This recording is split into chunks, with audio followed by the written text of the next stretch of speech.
Sutra Teratai yang Menakjubkan, Bab 19, Jasa Kebajikan dari Guru Dharma, Sinvasyang Sutra Teratai, episode 1706. Muncul dan lenyap dikarenakan sebab dan kondisi, bajik atau jahat, dipikirkan dengan cermat. Dimunculkan oleh benih sebab dan kondisi, pendukung dari karma, dari keinginan dan kemelekatan, muncul penjelmaan, berbentuk dan bertahan di tengah kerusakan dan kemusnahan. Buah balasan bersama lenyap dikarenakan benih sebab dan kondisi pendukung. Merenungkan betapa kotornya tubuh ini, sebab tiada sesaat pun tidak menciptakan kotoran.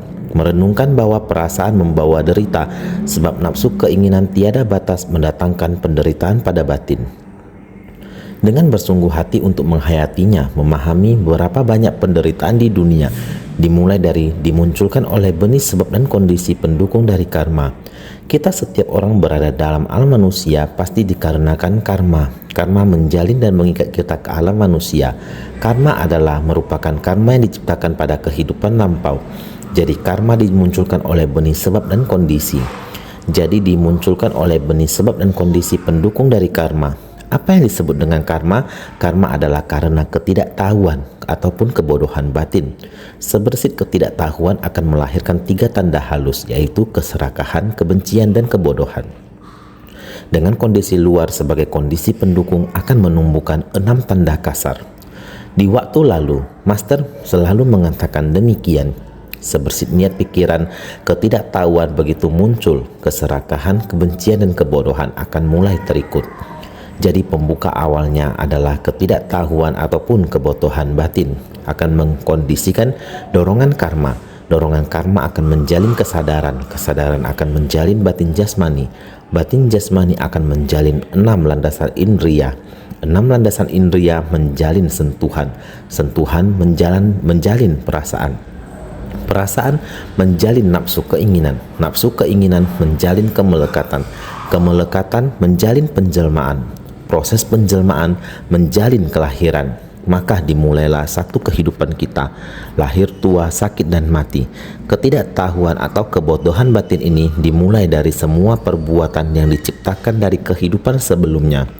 Benih sebab karma, tindakan dari kehidupan sebelumnya, terus hingga masa paling akhir hidupnya, lalu tidak tahu akan pergi kemana. Karma perbuatan itu, yaitu perbuatan yang timbul dari ketidaktahuan, tergantung dari kesadaran terakhir yang tidak disadari. Semua mengikuti jalinan karma hingga terjadi kelahiran. Dengan pasangan orang tua mana yang memiliki jalinan jodoh, kemudian menjalin awal kehidupan kita di rahim seseorang. Seringkali kita mendengar wanita menyebut, sudah ada apa? Sudah hamil. Ini yang disebut ada batin jasmani ataupun nama rupa.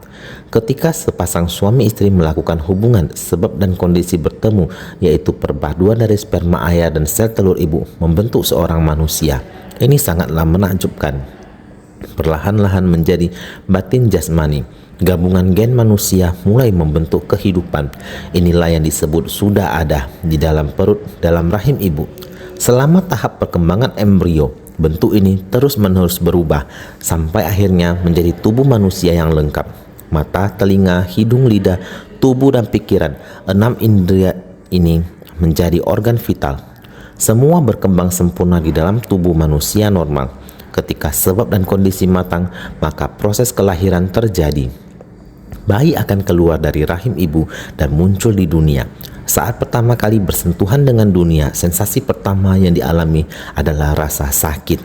Itulah sebabnya bayi menangis. Ini yang disebut perasaan. Bersentuhan dengan dunia menciptakan perasaan. Dengan begitu secara perlahan kita akan tahu tentang nafsu keinginan. Semasa bayi, kita selalu memasukkan dot ke dalam mulut bayi. Bayi akan mengembangkan keinginan terhadap ini. Kebiasaan yang disukai diikuti dengan mainan. Perasaan terhadap banyak hal. Untuk memuaskan rasa ingin tahu mereka, kita akan memberi banyak benda untuk dimainkan. Seperti demikian terus bertumbuh dewasa dari nafsu keinginan tanha menyebabkan kemelekatan upadana.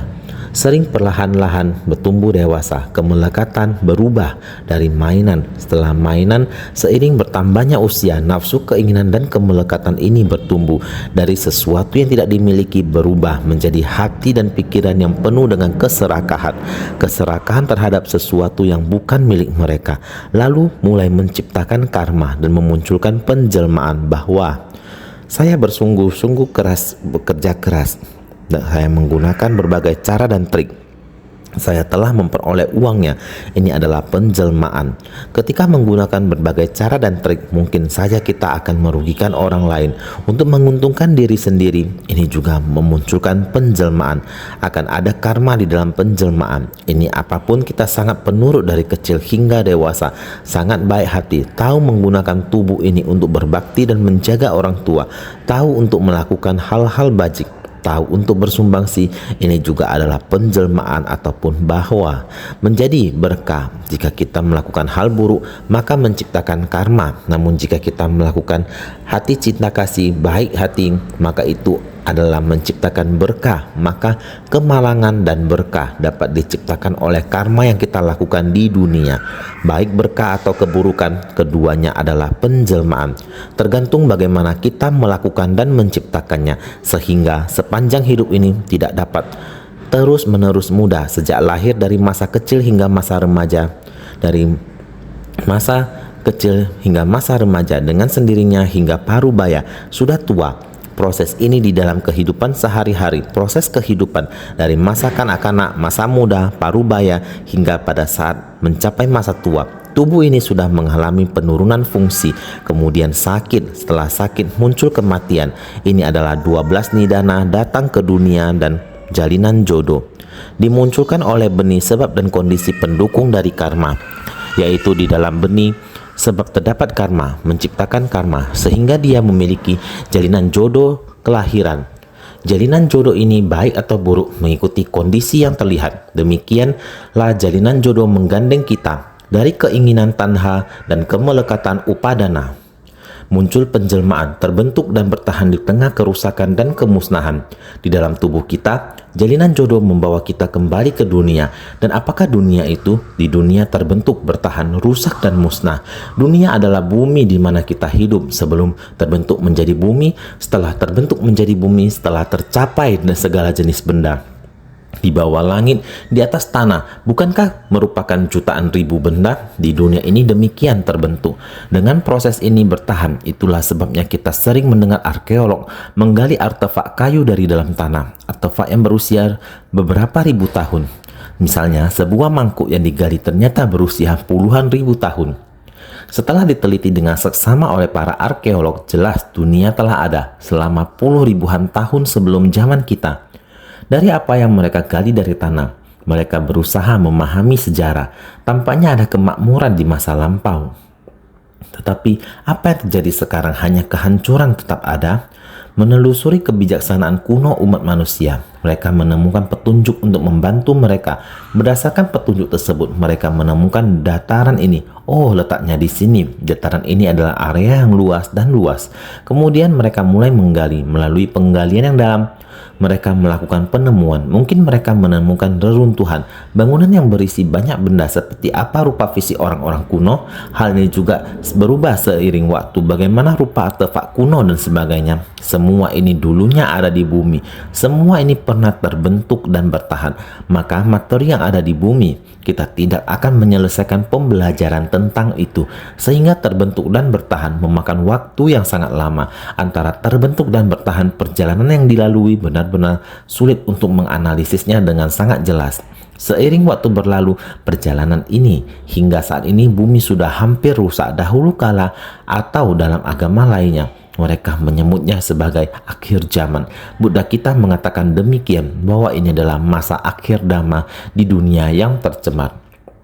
Alam telah dihancurkan. Manusia terus-menerus merusaknya tanpa henti. Dunia yang terus dirusak ini pada akhirnya akan mencapai batas akhir. Kekosongan seperti manusia yang menua. Ketika tiba pada tahap sakit, ketika mereka jatuh sakit seperti ini, mereka sudah mencapai tahap pembusukan dan organ-organ tubuh mulai melemah. Prinsip yang sama. Tubuh manusia mengalami lahir, tua, sakit, dan mati. Bumi mengalami pembentukan, keberadaan, kerusakan, dan kehampaan. Hanya saja alam semesta kecil adalah tubuh manusia. Alam semesta besar adalah langit dan bumi. Perbedaannya hanya terletak pada skala. Bahkan di dalam tubuh kita sendiri ada begitu banyak organisme hidup. Sama halnya dengan bumi ini. Di antara langit dan bumi di alam semesta ini, di planet bumi ini, sungguh terdapat banyak sekali materi dan benda-benda. Ini adalah sesuatu yang perlu kita pahami.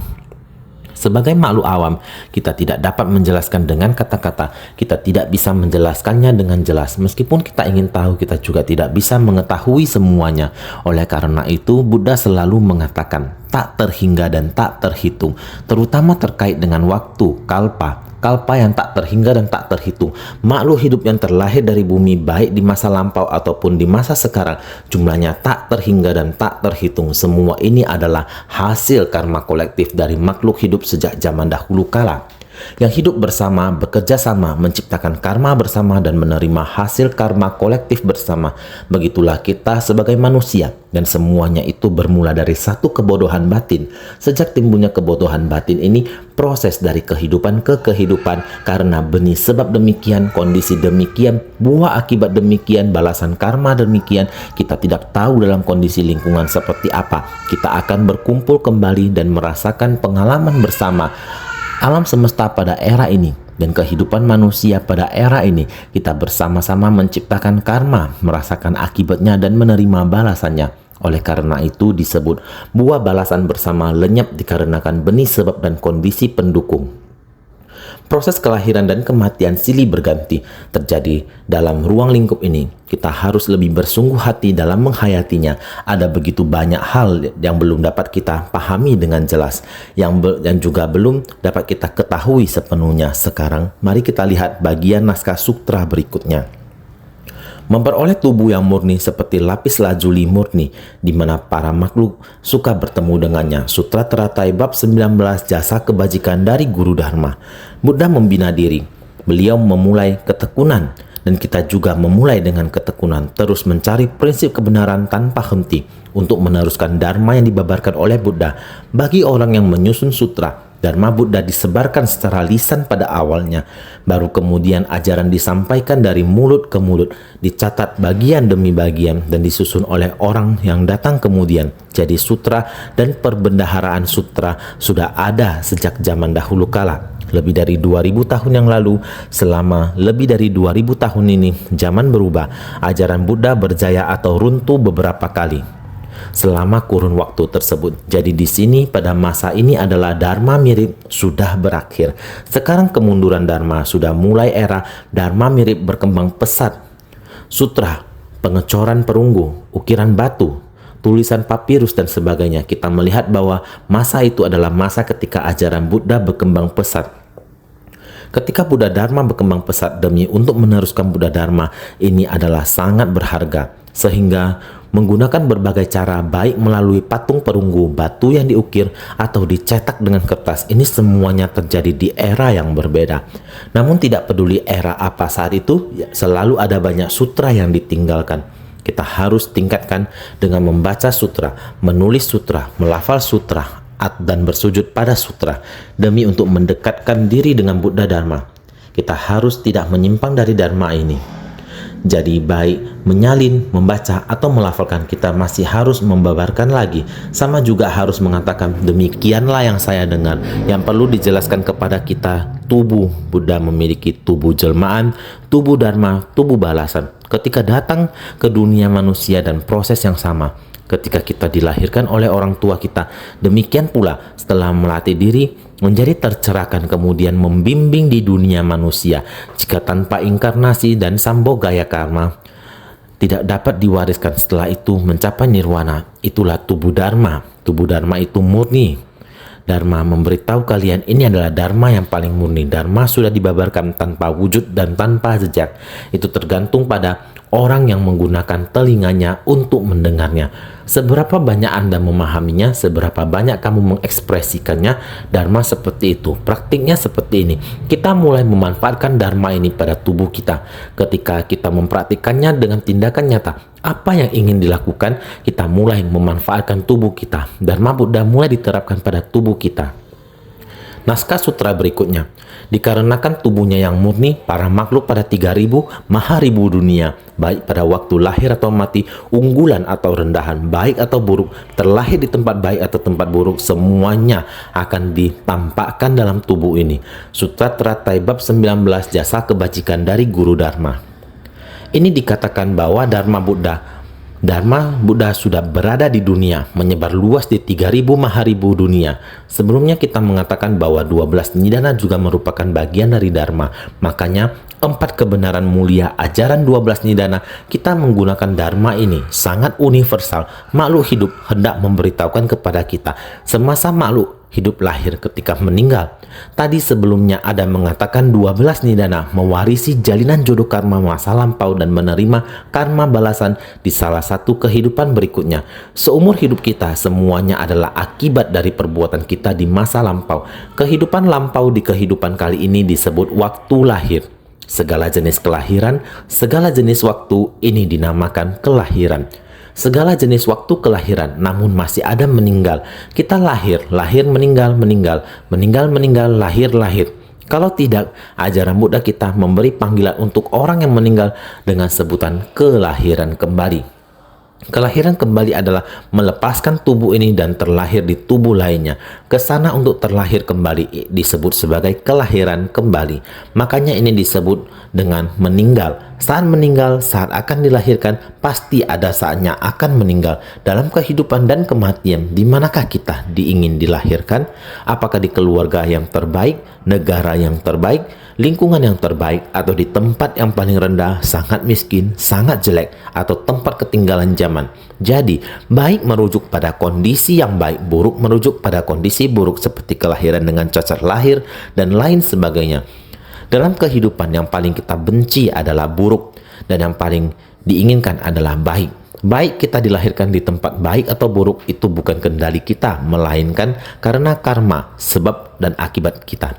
Dikarenakan oleh sebab yang kita ciptakan di masa lampau, kita menerima kondisi seperti ini. Kehidupan kita selanjutnya akan sama. Apakah kita ingin terlahir kembali ke kondisi baik atau kondisi kurang? Ini semua tergantung dengan tindakan kita. Alam manusia dan surga adalah tempat baik untuk dilahirkan kembali. Tempat buruk untuk dilahirkan kembali adalah neraka dan alam binatang. Dharma Buddha bagaikan cermin bulat besar, yaitu semuanya akan ditampakkan dalam tubuh ini.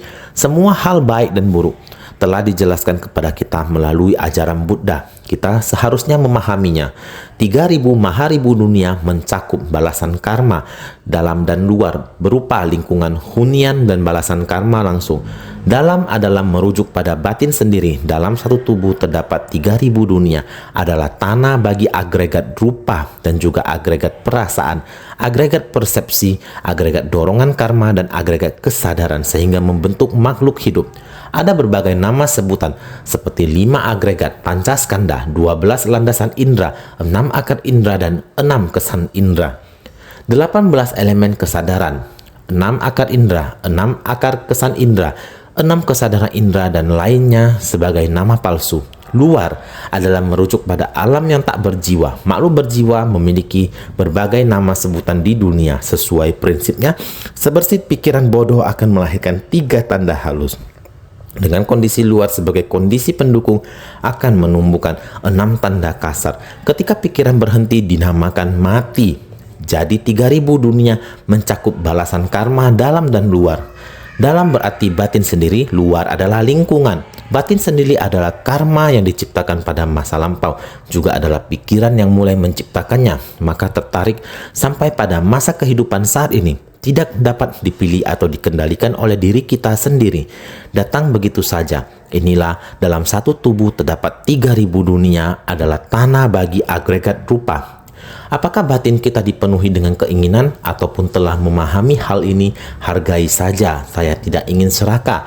Ada bermacam-macam, aku penasaran. Aku hanya melihat, tidak apa-apa. Aku tidak akan mengambilnya sendiri. Itu adalah rupa. Tiada rupa, aku bahkan tidak ingin menjadi serakah seperti ini, seperti negara. Ada orang yang saya hanya ingin hidup dan bekerja dalam kedamaian dan kepuasan.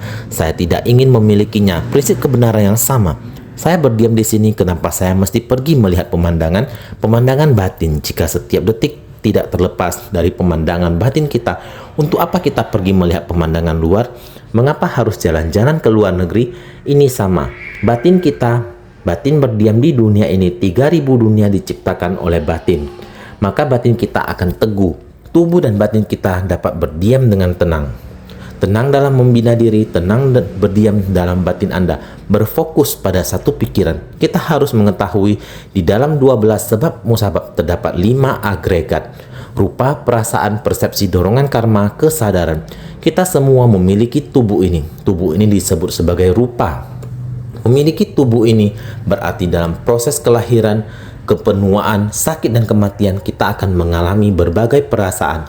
Di dalam kehidupan sehari-hari, dalam lingkungan apapun kita selalu memiliki berbagai pengalaman dan perasaan. Perasaan itu bisa berupa kegembiraan atau kemarahan, atau saat mendengar seseorang bicara kita bisa memahami masa lampau atau mendengar tentang arah tujuan mereka di masa depan. Semua ini adalah bentuk perasaan tentang arah masa depan mereka, tekad yang dibuat dan sebagainya. Kita mungkin ikut memikirkannya mengenai masa lampau. Mungkin ada penyesalan yang mendalam. Kesalahan yang telah dilakukan di masa lampau begitu jelas tergambar dalam pikiran. Meskipun seseorang berkata, saya bertobat. Setelah bertobat, apakah mereka benar-benar kembali ke sifat asli mereka? Pertobatan yang belum selesai, kebiasaan yang belum berubah, gambaran itu tetap ada dalam hati. Seperti itu adanya. Itu adalah bagian dari dorongan karma. Apapun tindakan yang kita lakukan, waktu kita tidak akan menunggu. Bahkan hanya dari munculnya sebersih niat di dalam hati, agregat dari bentuk-bentuk pikiran sedang bekerja. Waktu tidak pernah membuatmu menunggu. Tunggu, biarkan saya pikirkan terlebih dahulu. Kalimat ini seringkali kita ucapkan.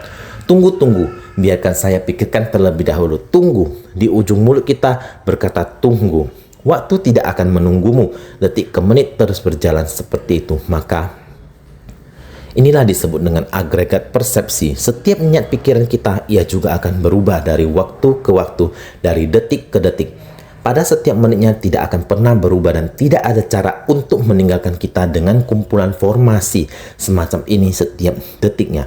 Detik dan tubuh kita sangat tak kentara. Kapan waktunya kita bertumbuh, kapan waktunya kita memasuki remaja, kapan waktunya kita memasuki masa dewasa. Ini semua tanpa kita sadari. Dalam agregat persepsi ini dikarenakan kesadaran. Untuk membedakan mana yang baik dan mana yang buruk. Dengan demikian dapat menimbulkan keserakahan. 12 hukum sebab akibat juga selalu berputar seperti ini. Dari rupa atau wujud tubuh manusia sampai tak berwujud. Pemikiran seperti itu, perasaan, persepsi, terus-menerus memasukkan kesadaran seperti ini. Lalu melakukan aksi. Inilah para makhluk. Semoga apa yang dibicarakan hari ini dapat dipikirkan oleh semuanya. Sehingga ada berbagai nama sebutan. Di dalam dunia ini ada begitu banyak nama, hanya diri kita seorang saja kita dipanggil dengan nama yang dibuat. Sebenarnya saat masa bayi, apakah saya? Bayi itu kemudian digendong oleh seseorang, dipeluk, bersama-sama duduk di sini sekarang. Sebenarnya saya itu yang mana? Beberapa puluh tahun sebelumnya dimulai dari sebersit pikiran. Saat dimana menegakkan tekad untuk melakukan suatu hal. Pada usia itu dengan saat ini melihat foto, ini adalah saya, ataukah ini saya, namanya saya. Tetapi waktu telah berlalu, jadi berbagai jenis nama. Kita harus mengikuti 5 agregat ataupun pancaskanda dan 12 landasan indera. 12 landasan indera yakni mata, telinga, hidung, lidah, tubuh, pikiran mengikuti kondisi di sini. Ini disebut 12 landasan indera. Lalu bagaimana 18 elemen kesadaran? Yakni adalah tubuh kita. Di tempat tersebut mengikuti kondisi, ingin memiliki, menginginkan, melekat, dan lainnya. Terus-menerus membuat kita berlanjut seperti ini. Setelah bergabung, masih saja nama yang dibuat. Tindakan yang seperti itu ketika kegelapan batin melekat di tubuh kita, tubuh dan pikiran kita bertindak akan menciptakan karma, saling mendukung secara internal ataupun eksternal. Seiring berjalannya waktu, alam yang tak berjiwa dan makhluk berjiwa, 12 landasan indera, dan 18 elemen kesadaran, ini adalah nama palsu yang diberikan. Di bagian luar kita mengandalkan alam yang tak berjiwa. Di atas bumi ini, gedung pencakar langit dibangun sesuka hati. Terserah bagaimana kita menggali tanahnya, bagaimana kita membangun gedungnya, dia tidak akan merespon. Ini yang dinamakan tak berjiwa. Maka, makhluk berjiwa memiliki berbagai nama sebutan di dunia. Makhluk berjiwa adalah kita, semua makhluk hidup. Semua makhluk yang berjiwa dan kita adalah makhluk manusia. Apakah itu hewan atau manusia? Di dunia mempunyai berbagai macam nama sebutan. Tikus, kecoa, manusia, semua memiliki nama. Maka sesuai prinsipnya adalah sebersit pikiran bodoh, baik dari keenam alam kelahiran, semuanya bersumber dari sebersit niat pikiran pada kehidupan manusia yang menciptakan kejahatan akan ke alam rendah, yang menciptakan kebajikan akan ke alam manusia, ke surga. Di alam manusia terdapat penderitaan, juga ada kemakmuran. Ini semuanya tidak akan sama, tergantung pada tindakan bodoh dari sebersit pikiran yang melahirkan tiga tanda halus. Kondisi luar sebagai kondisi pendukung yang menumbuhkan 3 tanda kasar. 6 tanda kasar adalah niat pikiran kita yang mengarahkan 6 akar tubuh kita untuk mengkondisikan. Dengan demikian, adanya kelahiran dan kematian timbul dan lenyap seiring dengan niat pikiran kita, maka ada nama sebutan lahir, ada sebutan mati. Maka, dalam segala hal mengarah ke arah kebajikan dinamakan unggulan dan baik. Dengan mengamalkan segala kebajikan akan terlahir di alam baik. Melakukan segala kejahatan dinamakan rendahan dan buruk. Bajik atau jahat, benar atau salah, secara cermat berpikir untuk berbuat baik adalah unggulan dan baik. Perbuatan jahat akan menjerumuskan ke 3 alam rendah. Jika kita mengamalkan semua kebajikan, jika setiap kita mampu mempraktikkan kebajikan, kemudian kita akan terlahir pada jalan bajik. Mengajak kita untuk jangan melakukan kejahatan, apapun tindakan kejahatan ini disebut sebagai rendahan dan buruk. Terlahir sebagai orang yang miskin, atau terlahir di alam neraka, atau alam setan kelaparan, sehingga praktisi kebajikan selalu unggul, praktisi perbuatan jahat selalu rendah. Ini adalah kehidupan kita sebagai manusia. Baik atau jahat, benar atau salah, kita harus merenungkan kebajikan dengan baik, harus melakukan praktik sesuai dengan kebajikan. Pada saat ini kita mengetahui, kita harus membedakan dengan jelas antara benar dan salah. Yang betul harus kita kerjakan dengan segera dan benar. Yang betul disebut sebagai benar, yang tidak betul disebut sebagai salah. Kita harus segera mencegahnya. Ini disebut sebagai sila. Sila adalah mencegah kesalahan, menghentikan kejahatan. Semua ini harus kita renungkan dengan baik. Harus direnungkan dengan serius, sehingga secara cermat berpikir untuk berbuat baik adalah unggulan dan baik. Perbuatan jahat akan menjerumuskan ke 3 alam rendah. Unggulan atau rendahan, baik atau buruk, terlahir di tempat baik atau tempat buruk, merujuk pada para makhluk di alam atas atau alam bawah.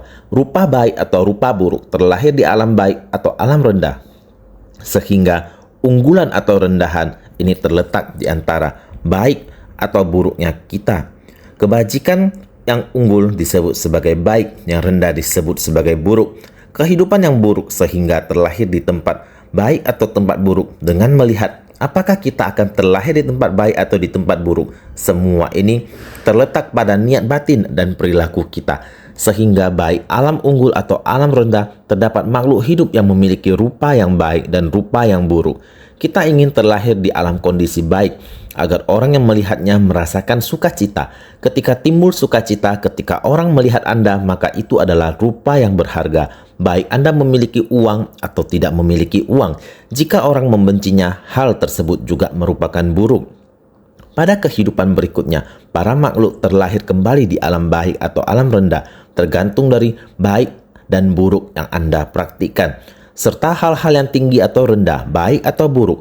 Balasan baik atau buruk semua ada tercantum dalam naskah sutra. Sekarang ini ditunjukkan kalau hanya satu hal saja, itu sebabnya Buddha mengatakan kalau semuanya akan ditempatkan dalam tubuh ini. Jadi, serta hal-hal yang tinggi atau rendah, baik atau buruk. Hanya saja jika kita melakukan kebajikan dan berkembang, merupakan hal baik.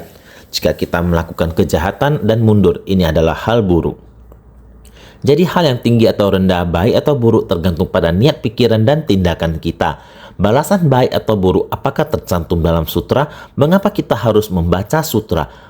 Mengapa kita harus menyebarkan dan membabarkan dharma? Ini semua ada di dalam sutra. Jadi apa yang terungkap sampai saat ini, semua yang kita alami bukan hanya satu hal saja. Saat ini kita semua berada di lingkungan yang sama, tapi kita memiliki pengalaman yang berbeda-beda. Dan begitu pula pemikiran kita. Jadi Sang Buddha mengatakan, semuanya akan ditampakkan dalam tubuh ini. Tidak peduli masalah apa yang terjadi saat ini, beberapa orang mungkin mempunyai pemikiran jahat dan tidak bisa menerima dharma yang mereka dengar. Sementara orang lain yang mendengarkan mungkin akan mengikuti sila untuk menjaga kelakuan, kesalahan, dan menghentikan kejahatan. Sebagian orang mungkin bisa waspada seperti ini, sedangkan orang lain mungkin tidak waspada dan masih menempuh jalannya sendiri. Semua keadaan pikiran ini diungkapkan melalui dharma. Seperti di Kaohsiung, terdapat kelompok bedah buku online. Mereka memiliki tekad yang sama. Di rumah setiap orang menjadwalkan satu waktu yang sama. Buku elektronik yang kita terbitkan juga merupakan buku sumbangan. Mereka juga mengambilnya sebagai buku elektronik. Bukan hanya Taiwan, ada kelas bedah buku seperti ini, namun di negara lain juga ada. Waktunya tiba, semua orang mengakses internet secara online dan mulai membaca buku. Tidak perlu bagaimana pergi berkumpul, setiap orang di rumah masing-masing. Waktunya tiba membaca buku, berbagi kisah kesan batin. Hanya dalam buku elektronik ini, mereka mengerti cara menggunakannya. Menggunakan dharma, meresap ke dalam batin itu mereka berbagi kesan batin. Mengatakan masa lampau, mengatakan masa ini. Bagaimana mengubah kehidupan manusia, ini adalah dharma. Mendengarkan dharma, membaca jejak langkah juga baik. Ataupun sanubari teduh juga baik. Menghirup dharma saat ini, setiap orang berbeda waktu, berbagi kisah dan lainnya. Ini semua adalah yang kita dengar, bagaimana menggunakannya. Yang dibabarkan pada era Buddha kita saat ini dinamakan naskah sutra. Menghirup dharma, masih ada buku terbitan, jejak langkah kehidupan sehari-hari, seperti buku harian. Semua orang ingin mengetahui bagaimana master menjalani kehidupan setiap hari. Ada sekelompok murid di samping master. Siapa yang sudah berbicara dengan master? Bagaimana master menjawabnya? Masalah harus bagaimana diputuskan? Setiap hari, rata-rata yang penting semua terkumpul di jejak langkah.